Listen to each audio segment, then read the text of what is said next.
রাজস্ব আয়ের বিপুল সম্ভাবনাময় বন্দর কুড়িগ্রামের ভুরুঙ্গামারী উপজেলার সোনাইহাট স্থলবন্দর। বন্দরের অবকাঠামো নির্মাণ করা হলেও শুধু ইমিগ্রেশন চালু না থাকায় আমদানি রপ্তানি বাণিজ্যের প্রসার হচ্ছে না। ব্যবসায়ীদের অভিযোগ যে ইমিগ্রেশন চালু না থাকায় ব্যাহত হচ্ছে ব্যবসায়িক সম্পর্ক। এছাড়া মাঝে মধ্যে আমদানি রপ্তানি কার্যক্রম বন্ধ থাকে। এতে প্রায় ৩,০০০ শ্রমিক ক্ষতিগ্রস্ত হচ্ছেন। কুড়িগ্রাম থেকে হাফিজুর রহমান হৃদয়ের তথ্য ও ছবিতে বিস্তারিত জানাচ্ছেন সঞ্জিতা হক। ভারতের আসাম, মেঘালয় সহ সেভেন সিস্টার খ্যাত রাজ্যগুলোর সঙ্গে পণ্য আমদানি ও রফতানির জন্য ২০১৪ সালে চালু করা হয় সোনাহাট স্থলবন্দর। দেশের ১৮তম এই স্থলবন্দর দিয়ে ভারত থেকে ১০টি পণ্য আমদানি এবং বাংলাদেশ থেকে সব পণ্য রফতানি করার কথা থাকলেও বন্দর চালুর দীর্ঘ সময় পার হলেও শুধু কয়লা ও পাথর আমদানি করা হয়। এছাড়া হাতে গোনা কয়েকটি পণ্য রফতানি করা হয়।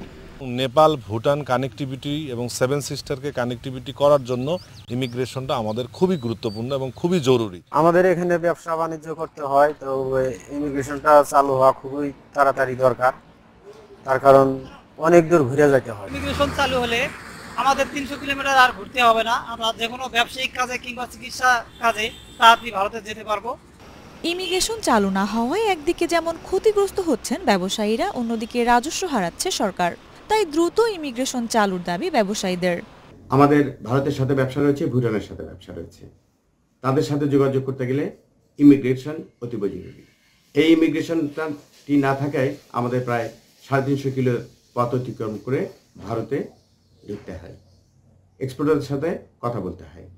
তো ইমিগ্রেশনটি চালু হলে আরও ব্যবসায়ী বান্ধব ভালোভাবে গড়ে উঠবে এবং বাংলাদেশ রাজস্ব আদায় আহরণে আরও বৃদ্ধি পাবে।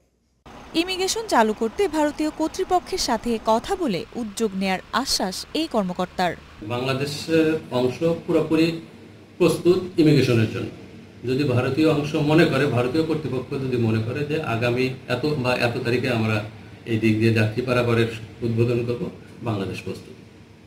এই বন্দরে ৬০০ মেট্রিক টন ধারণ ক্ষমতা সম্পন্ন একটি ওয়ারহাউস, ৯৬,০০০ বর্গফুটের পার্কিং ইয়ার্ড, ৯৫,০০০ বর্গফুটের ওপেন স্টক ইয়ার্ড, শ্রমিকদের জন্য ২টি বিশ্রামাগার, একটি প্রশাসনিক ভবন ও দ্বিতল ডরমেটরি ভবন রয়েছে। সঞ্জিতা হক, এশিয়ান টেলিভিশন।